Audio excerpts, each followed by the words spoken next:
SQL Server Performance Tuning with Grant Fritchey.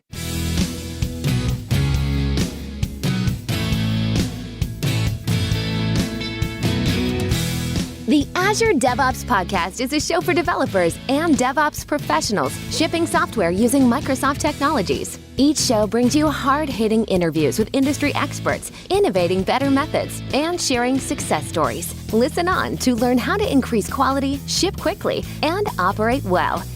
And now your host, Jeffrey Palermo.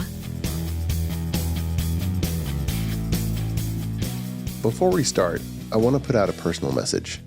For those of you who have followed my work and content for some time, you know that I started ClearMeasure 10 years ago. We're a software architecture company, and that's the type of consulting we do to help in-house teams be great, to jumpstart them along their way. So all of our work is programming in all of its various forms, and we've done a tremendous amount of DevOps and cloud automation work as well. And we're the North American consulting partner for Octopus Deploy. Now, I haven't done this very often, but I'm putting out a call for anyone who'd like to work with me. We've been running on a backlog of projects for quite a while now, and we need to grow. We need some more .NET software engineers, DevOps engineers who have Octopus Deploy experience and Microsoft Cloud experience. And we're also in need of a few more experienced software architects. And if you followed me for any length of time, you probably understand how I think about software. And if you like the way I think about it, then you'll absolutely love working with me at ClearMeasure. We need to hire some people pretty immediately. So if this has piqued your attention, please go ahead and apply online on the website. And if you have any questions, just send me an email at Jeffrey, Jeffrey, at clear-measure.com. And thank you for indulging me with the interruption. And here's our regularly scheduled episode. Welcome to the show. I'm Jeffrey Palermo, your host for helping you and your teams move fast, deliver quality, and to run your software with confidence in Azure, all while using everything that the .NET ecosystem has to offer. The podcast is sponsored by ClearMeasure, a software architecture company that empowers .NET teams to be self-sufficient and able to deliver world-class results through its ClearMeasure Way methodology. As an announcement, my architect forums are going strong. Signups for the next session are up. And if you lead a software team and are looking to collaborate with peer architect leaders, just go ahead and sign up at the link in the show notes. And for those of you looking for Programming with Palermo, my video podcast, you can just search in any of the podcast directories and you'll be able to find it. Now, the guest today on our show I'm really excited about is Grant Fritchey, a Microsoft Data Platform MVP. Grant Fritchey works for Redgate Software as a product advocate. He has more than 30 years of experience in the industry as a DBA and developer. He's an active participant in the SQL Server Central discussion forums, and he writes articles for SQL Server Central and Simple Talk. He blogs regularly at scarydba.com, and Grant is the author of several books, including SQL Server Query Performance Tuning, as well as SQL Server Execution Plans, and many others. Grant also teaches classes on data management and databases around the world, and he teaches in the smallest user group settings as well as the largest events. So, Grant, welcome to the show. Happy to have you on here. How are you, sir? Thank you. Doing great. It's a little chilly here in Oklahoma, but not too bad. Awesome. Yeah, it's I would say nice short sleeve weather here in Central Texas. So, but we'll probably get what you have. Now, man, you've done so much in SQL Server, and you work for a company that does commercial SQL Server products. And I mean, there are very few people who've gone, as deep as you for how long. But before we get into that, which I have a lot of questions about that, roll us back in your career, and are there any key events which kind of led you into the database and kept you there and led up to what you kind of ended up working on all this time? I started in IT. I was doing word processing. I was doing writing letters and stuff for people part time. And had a company asked me, it's like, hey, we've got this thing that we want to work on. It's called Paradox. Have you heard of it? Mm. I'm like, oh yeah, I know that. And they're like, okay, well, if you can start on Monday, we would love to have you. I'm like, oh, that's cool. That sounds great. So I went and bought a book on Paradox, and I got through about 4 or 5 chapters over the weekend. And I came in on Monday, and I was the expert. But that was a long time ago. I've worked with data the whole time I was a developer, and I did about 10 years as a developer, nonstop, and I was always working with data. And I was at a .com when the DBA quit, and they quit for very good reasons, by the way. Total different story we'd have to get into, but we'd been without a DBA or any data pro for a couple of weeks, and things were really, really getting bad. And I went into the boss's office, and I was having just a freak out rant, like this is wrong and this is wrong, and we got this problem, we got this problem. And the boss is like, okay, okay, calm down, and starts writing things on the boards. And I'm thinking like, oh, great, he's going to get somebody in here and fix all this stuff. And and we get about 5 or 6 items on the board, and he turns to me and goes, "Okay, now which one do you think you ought to start with first?" I'm like, "What? Me? Hang on, what?" He's like, "Well, yeah, I think we're just going to make you a DBA. It comes with a pay raise." Oh, okay, sure. You know what I mean? And suddenly, yeah, I was a DBA. I mean, I was completely and utterly lost, really. I mean, I knew some of the basics, but I was way over my head, and had to learn very quickly. But it was turned out to be a great choice. Wow. You're the DBA. Congratulations. Pretty much. Yeah. Well, and databases have changed so much over 30 years. Oh, yeah. I'm constantly reminded that everyone working in software, half of them came into this industry 7 years ago or more recently. And then the 7 years prior, we had the other doubling effect. So what is that? Between 2/3 and 3/4 are 14 years or Yeah. less. I mean, Wow. that's 2006 or more recent. Wow. That's kind of horrifying to think about, really. Well, I'd rather not think about that. That's scary.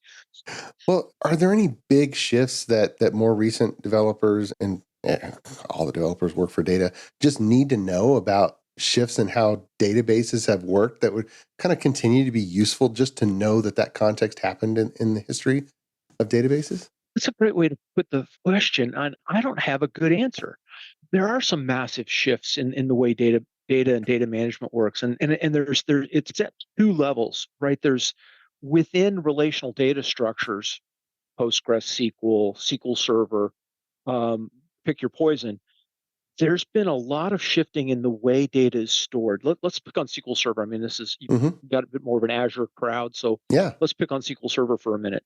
The SQL Server's got two ways of storing data now.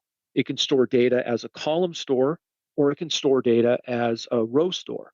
And by determining that you've got two different mechanisms for storage, well, then you've obviously got two different mechanisms for access. Mm. And the really interesting thing is that if you're looking at, say, oh, I'm primarily in analytical queries, so therefore column store is going to help us, cool. But did you know you can add non-clustered indexes to your column store index? So when you've got those little OLTP style point lookups, ta-da, you got help. Whereas the opposite's true. You can make everything, based on that point lookup, limited range scans, all that fun stuff, but then throw the column store stuff on top. Hmm. So that that shifting in the way we've got storage within relational structures gives us the ability to do best of breed.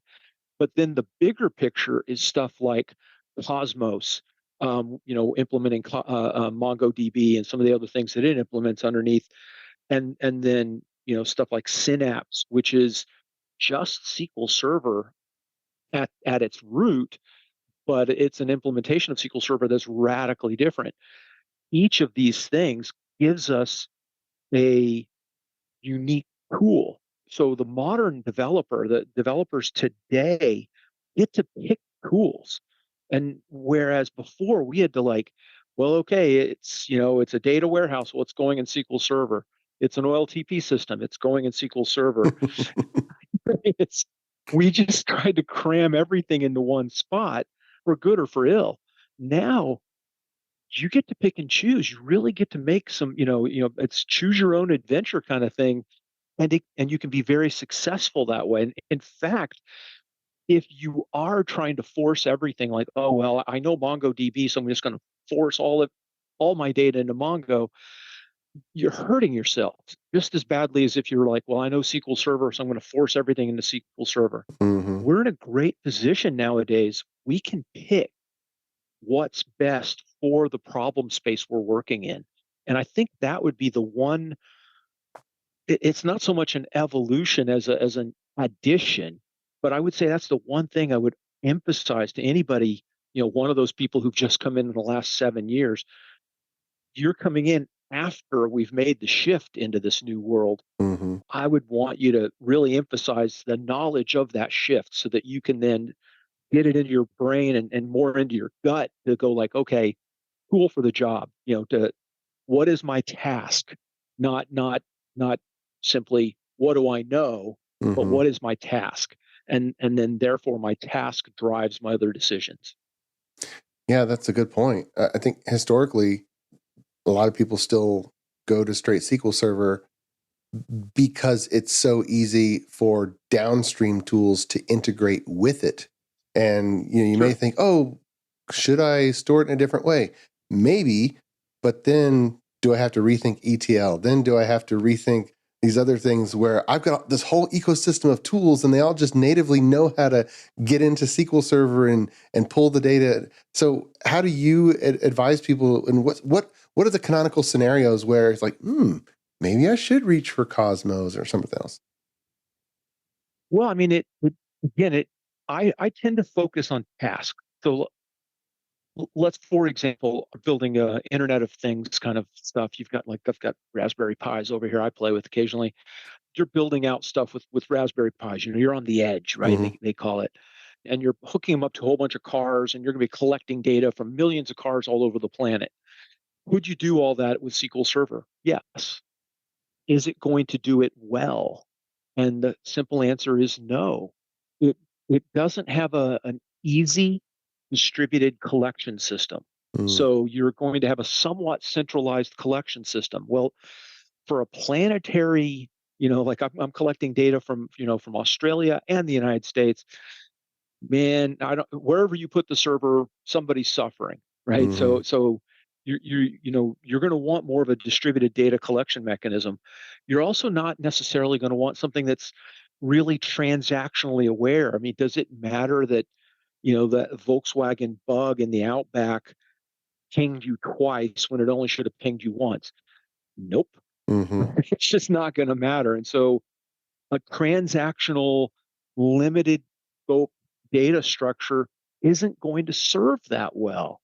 And could it do it? Absolutely, it could. I mean, and I'd be happy to sit down with somebody and tune their queries and tune their structures to make it run as fast as possible.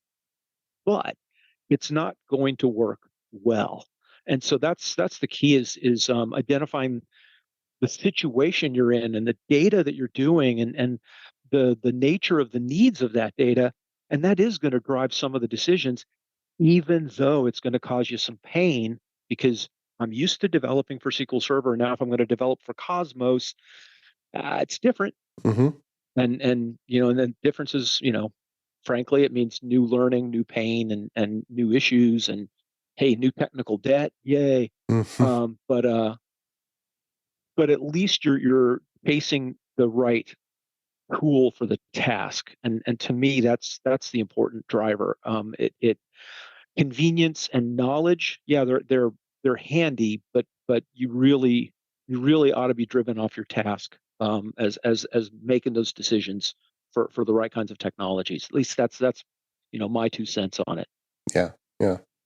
And another dynamic, I think, it could be off, but it seems between 2005 and 10, there was a big discussions about big systems, the monolith system versus breaking it up into multiple applications, and then the microservices mindset. And Oh yeah, when it was just one, the term was the database, because of course there's only one, right? And right. so now, how do you think of, and what should developers know about the ecosystem when you've taken a system and broke it up into multiple applications? Oh wow. Well, good luck. Frankly, I mean, the situation we find ourselves in today, and I mean, I love it. Believe me, I am not going like, oh, it was so much better in the old days. It was not. It was horrible in the old days. Technology stank, and we spent most of our time dealing with how horrible the tech was. Mm-hmm. We are way better off today. That said, we still have problems. And the problems you're going to run into with some of the modern architectures where you are going with microservices is you're looking at a lot of little tiny wells, little tiny isolated stores for your data. There's just this, there's a little sink. We've dumped all the data down inside there. Okay, cool. How do we get at it? Don't Hmm. know. How does it correlate to other data that we're collecting? Don't know. How can we make, sure that we actually get all this stuff back together into a central location so we can do actionable intelligence on the information that we've collected? Don't know. Got to figure all that out, because you can't simply build a microservice and walk away. That data that microservice consumes or generates is needed in other places. And so you are going to have to come up with the database. Granted, and again, this is where new technologies makes a big difference. We've got the whole concept of data lakes, where your multiple locations, let them live in multiple locations, but query them from a single location. So you've got the ability to then take all those little isolated wells, all those little tiny things that you can't access and correlate, and get access to them and get them correlated, because that's just going to be a big driving factor for it all. That said, at the end of the day, fundamentals are fundamentals. You make a bad data structure, you make bad indexes, you make bad queries, you will have pain, and that pain won't go away just because you've got a data lake behind it. And so you are going to still be dealing with the same kinds of issues that in 1992, when I was first learning how to write a SQL query. It's the same today, right? You can write a SQL query badly or you can write it correctly. You Hmm. can generate it from generated code, you can generate it well, or you can generate it poorly. It's always the same. I mean, you're really going to still have to deal with those fundamentals. But we are in better shape than we used to be. Yeah, amen to that. I still occasionally have to integrate through data access objects or even ADO.NET and did a little Sure. ODBC in the last 6 months. So yeah, the tech is way better than it used to be. Oh yeah, I mean way better. But although I mean like I'm still running JDBC connections all the time from some of the software that I run. Hmm. So it's Yeah, yeah, hey, nothing's changed. right, As much as everything has changed, nothing has changed. Kind of right. fun. Well, you've taken kind of the fundamentals and the mindset and how to do all this stuff. You packed it into several editions of your query performance tuning book, and to your congratulations on your 2022 version book that just came out last November. So, the listeners can get that anywhere books are sold.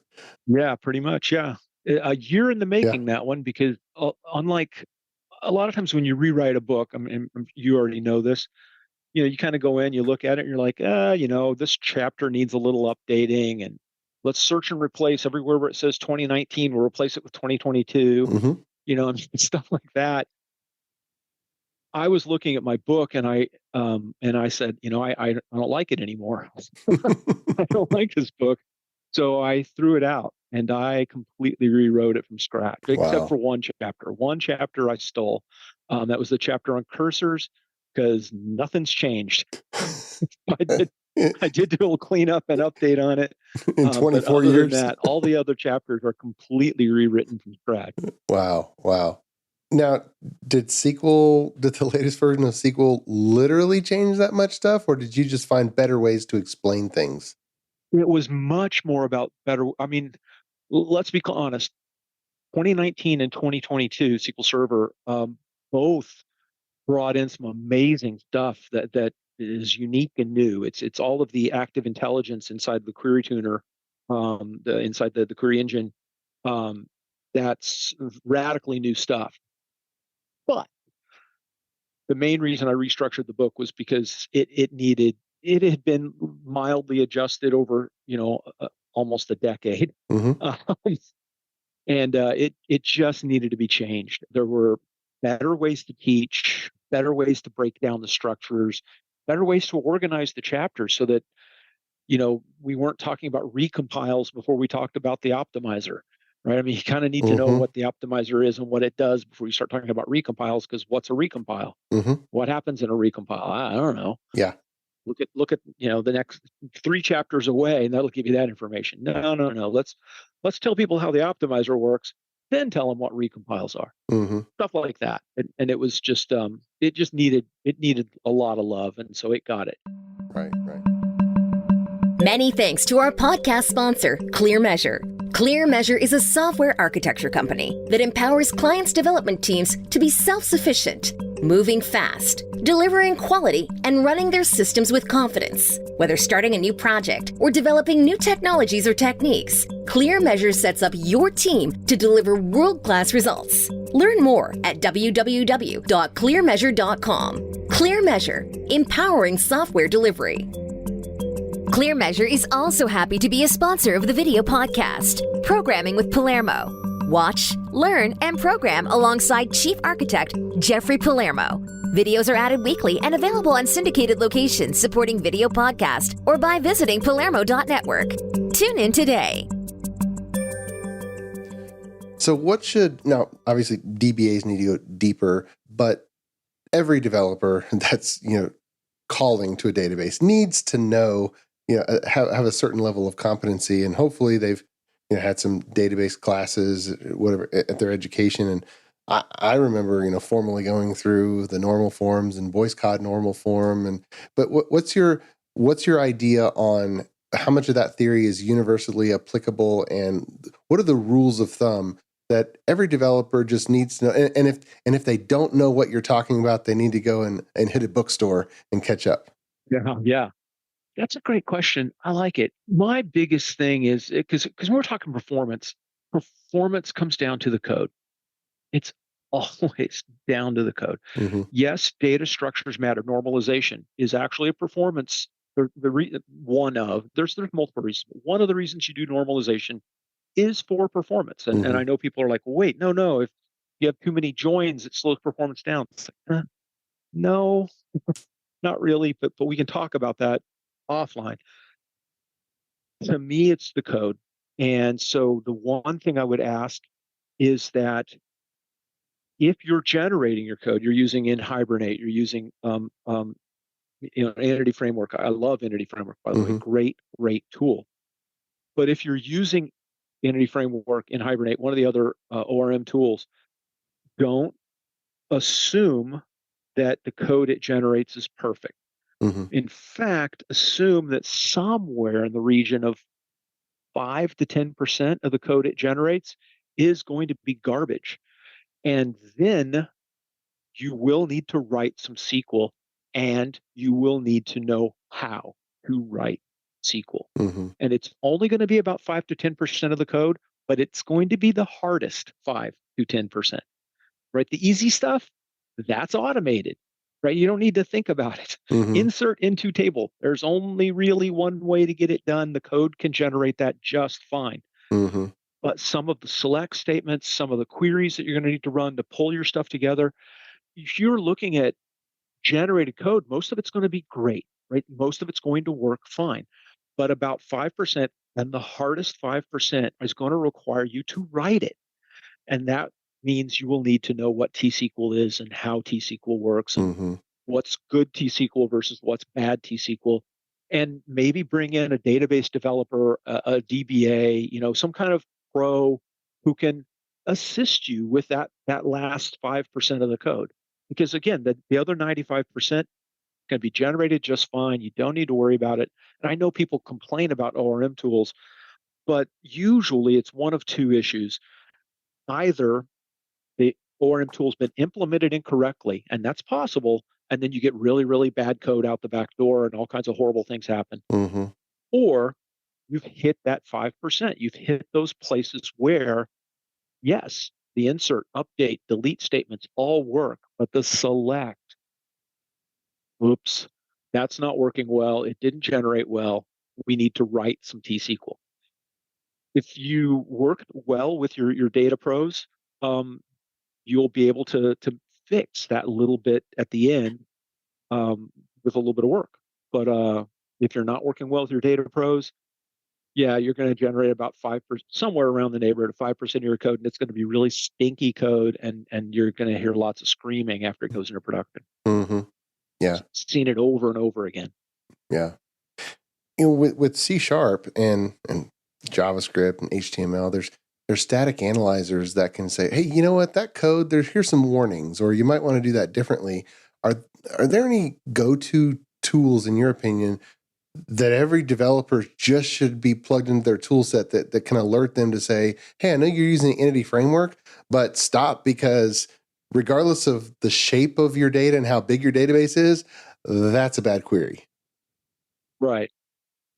Okay. So, well, there are some linting tools in SQL Server. I'm not going to get into which ones there are. There's a couple open source ones and some others. I would look it up. There are definitely SQL linters. The main reason I don't want to do it is because my company is bought into a couple of them and we push them. So, I mean, rather than you want a sales pitch, just going to be like, yes, they're out there. Go do a search and you'll find it. Matter of fact, if you look my name, you might find some particular ones. But um, they are out there. And so you can go directly to your code, not worrying about what's running on the database. You can go to your code and get common code smells, Mm-hmm. identify them. Um, like, for example, the one that will come up a million times is select star. Um, is that a problem? No. Select star is no big deal. If you want to get all columns from a table, what's the easiest way to do it? Select star. Mm-hmm. But what if you want the columns in a particular order? Okay, now we got to change. What if you don't want one of the columns? Oh, now we got to change. What if you find out that moving every single ounce of your data, select star, is causing you performance headaches? Oh, now you got to change. So select star itself is not a problem, but it could be. So it's one of those things you want to alert. Queries without where clauses, functions in where clauses. A linter can pick up all of these things. Then you want a monitoring system in place. Even in dev, I would have one in dev personally. Capture the queries that are causing you pain in dev, and so you can identify them before you get out QA, before you get to prod. So that means you are going to have to look at monitoring. SQL Server's got built-in monitoring, or you're going to look at third-party tools. The built-in monitoring, the two things I recommend, I'm actually going to be doing a talk on them in Takorama in Belgium. One is extended events, and the other is query store. Those both work in Azure. They both work in Azure Managed Instance. They work on SQL Server. They work on Synapse is different, but everything else they work within those. So those are the two I recommend because they cover the most ground and they give you the most material. It's just kind of a question of, do I need something very, very granular, extended events, Mm-hmm. or do I need something kind of generic and broad and aggregated, query store? So it's make that call which is better for you in a given situation and put one of those tools to work. That way you can identify the problem queries. Because again, a few of your queries are going to cause you problems. Catching those early is going to make a big difference. So start with a linter and then move into monitoring as you go. I'm glad you brought up monitoring, because I pay pretty good attention to Microsoft Build and Ignite and all the messages that they really push, and integrated with all of the Azure content and the uh, build, test, deploy, and run in Azure, and even ARM templates and infrastructure as code. I don't hear the message integrated. By the way, when you're plugging into Azure SQL, enable these features. Here's Query Store. Here's how it works. Here's what it'll do for you. So I'm glad you Right. mentioned those. Well, though, funny enough, Azure Query Store is enabled by default. Okay, so how then does it work, and how do developers get notified? Are you saying it's constantly figuring out what's bad? So how do developers plug into those alerts? So, well, one, it's not. It can give you alerts. It doesn't by default. Mm-hmm. The alerts are what you would have to turn on. Yeah, yeah. But Query Store itself is running inside of Azure SQL Database and inside of Azure Managed Instance. Also, by the way, SQL Server 2022 Query Store is enabled by default on all the databases you create. But anyway, the way Query Store works is it's pretty low level. It's written into the engine itself. I can't even get into some of the details on how it runs because I don't know. But it's very low level. It's capturing a lot of stuff, during execution. It captures and aggregates the queries, and it works off a query. So, like you have a store procedure or a prepared statement from Entity Framework Mm-hmm. that's got 30 different queries in it. That's cool, but in Query Store, it'll be 30 distinct entries, one for each of the queries. Mm-hmm. The reason for that is because basically the behavior of SQL Server is query focused. Yes, you can create batches. Yes, you can create procedures, but what actually runs is queries. And so when they built Query Store, they built it off that idea. Can you marry it back to the batch? Can you marry it back to the procedure? Absolutely. But the goal is it runs off queries. The information it captures is aggregated, but it is, average duration, average CPU, average IO, and standard deviation over time, Mm. so that you're not just looking at an average going, well, okay, it runs in 5 seconds, so I guess it stinks. Well, no, the standard deviation is, very, very small. So it really does run in 5 seconds. Okay, cool. Well, if we tune this, then it will run faster consistently. Or we say, okay, it runs in 5 seconds, but standard deviation is huge. Well, it means Mm-hmm. sometimes it runs in a millisecond and sometimes it runs over a week. Okay, now what? Well, now you're in trouble. Now you've got real work to do. But having just averages isn't enough. Having that standard deviation lets you get all that stuff. So the beauty of this is twofold. It's built into the database, so it's there. And you can query it separate from querying the data structures. So you can just go into Query Store and pull that information out. If I was a DBA, I would make this accessible to developers, but with one caveat in Mm-hmm. there. If you're having to do with GDPR or the California Privacy Protection Act or any of the other compliance regimes, Mm-hmm. Query Store exposes compile time values, other information. If there's hard coded values in the query, it exposes that. Mm. You So never know there's what's in there. potential for GDPR violations if you expose that data outside of production environments or if non-approved people are getting access to that data. So make sure that you've done your due diligence to protect that stuff. Yeah. Other than that, feed it to the development team. My gosh, they need it. Please, please, please let them know where the pain is. Yeah. That's so important. I think I can see a Redgate product or an extension of Data Mask for that coming at some point. Oh yeah, that might be on the list. Awesome.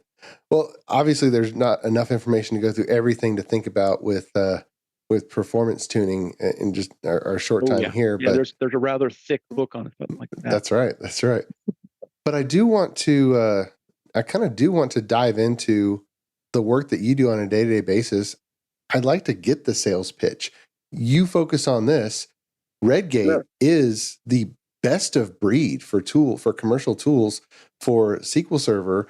What are the relevant commercial tools from Redgate that help with this, and how are they chunked up, and what are the different focuses? I'd love to have that sales pitch.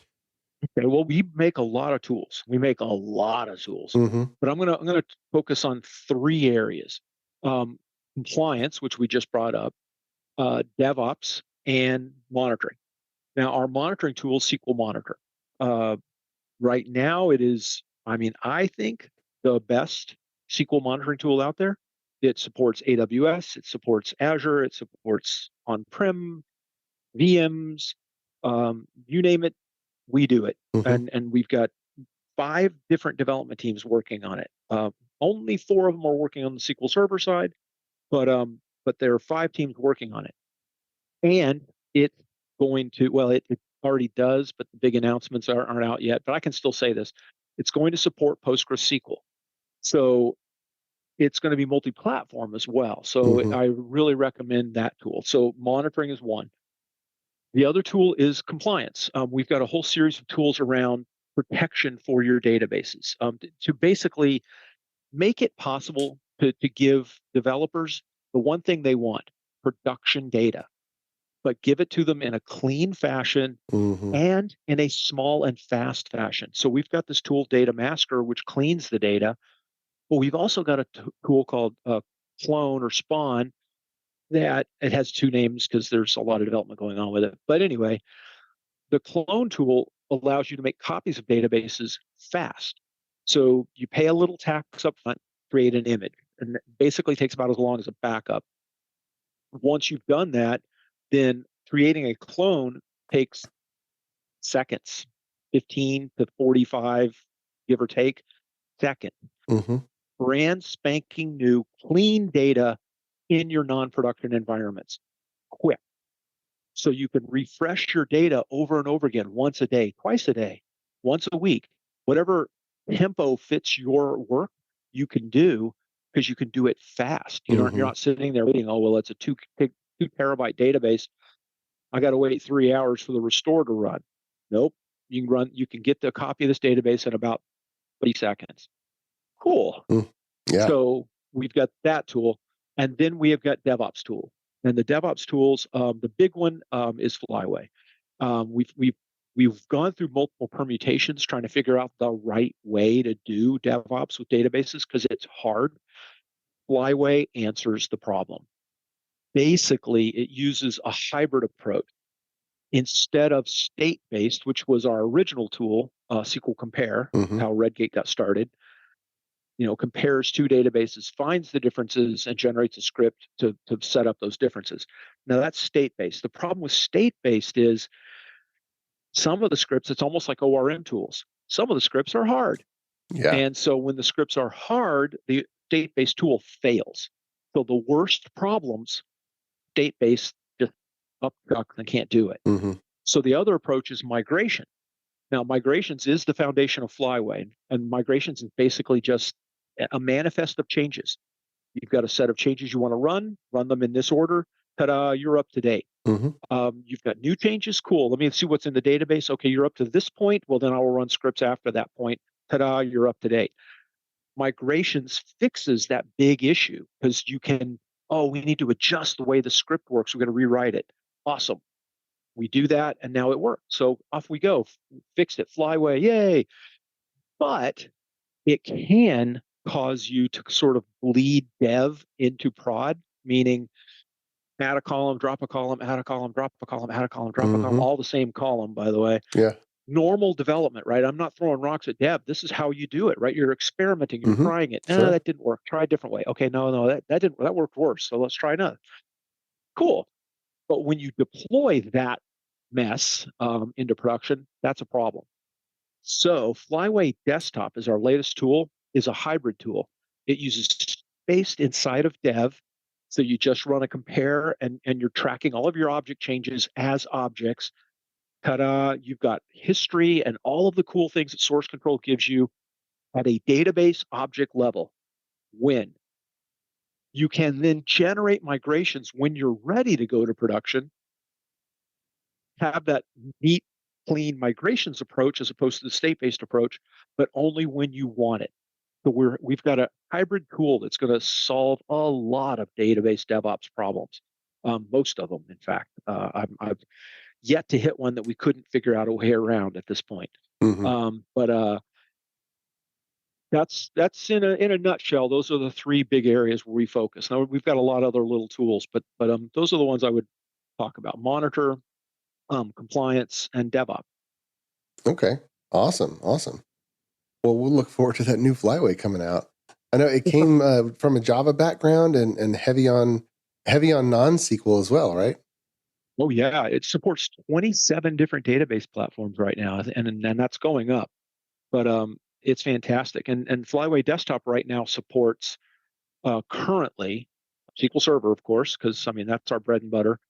Oracle, PostgreSQL, and I just posted a video to YouTube of MySQL. That's pre-release. That's early days. But if anybody wanted to, I could tell you how to do it.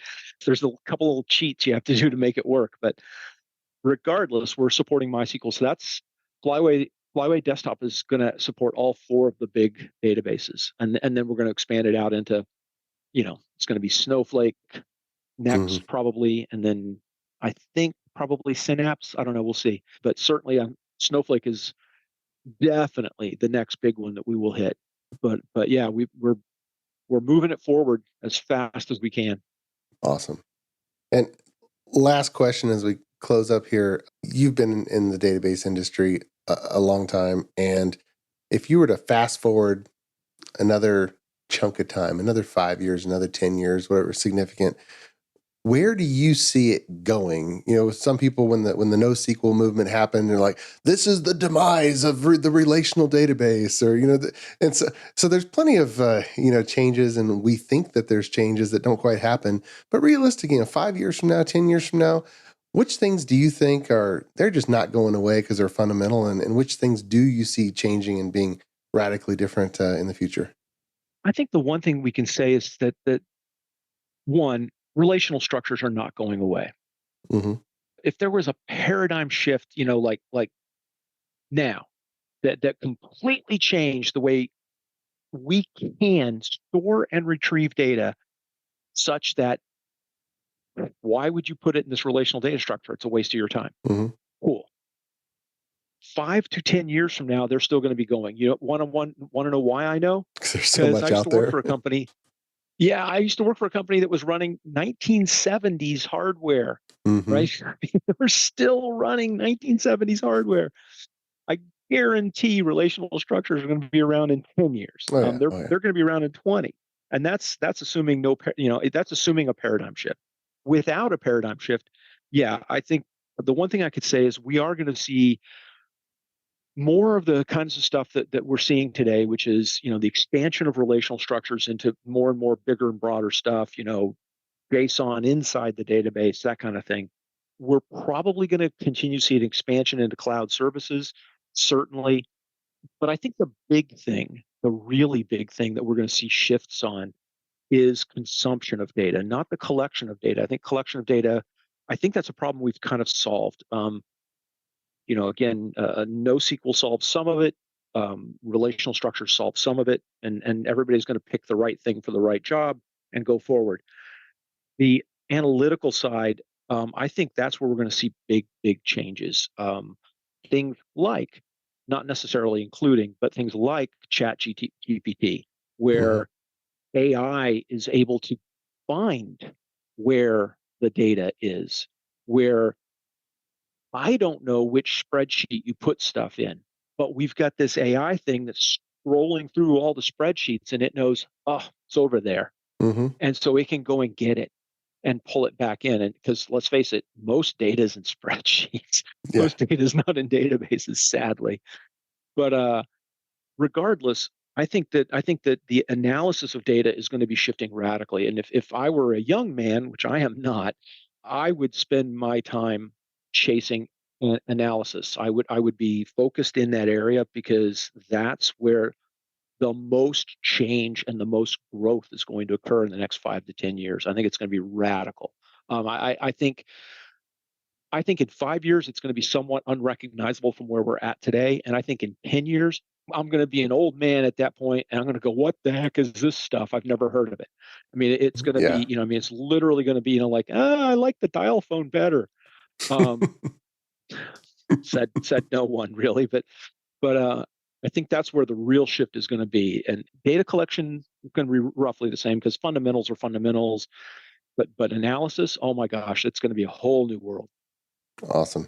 Well, thank you so much. And this has been a pleasure. I learned a lot, really enjoyed our conversation here and sharing your experience on just everything holistically, as well as going deep into SQL Server performance tuning. And I'll remind the listeners to go get Grant's latest book, SQL Server Query Performance Tuning, November 2022 publication, so hot off the presses, and scarydba.com. Thank you. And remember, statistics are important. Awesome. Well, Grant, thank you so much for coming on the show. I really appreciate it. Yeah, sure. No problem. Happy to. Awesome. And until next time, keep shipping. You've been listening to the Azure DevOps Podcast, a show for developers and DevOps professionals shipping software using Microsoft technologies. Go to www.azuredevops.show for show notes and other episodes. On behalf of your host, Jeffrey Palermo, and our sponsors, thanks for listening, and may God bless you.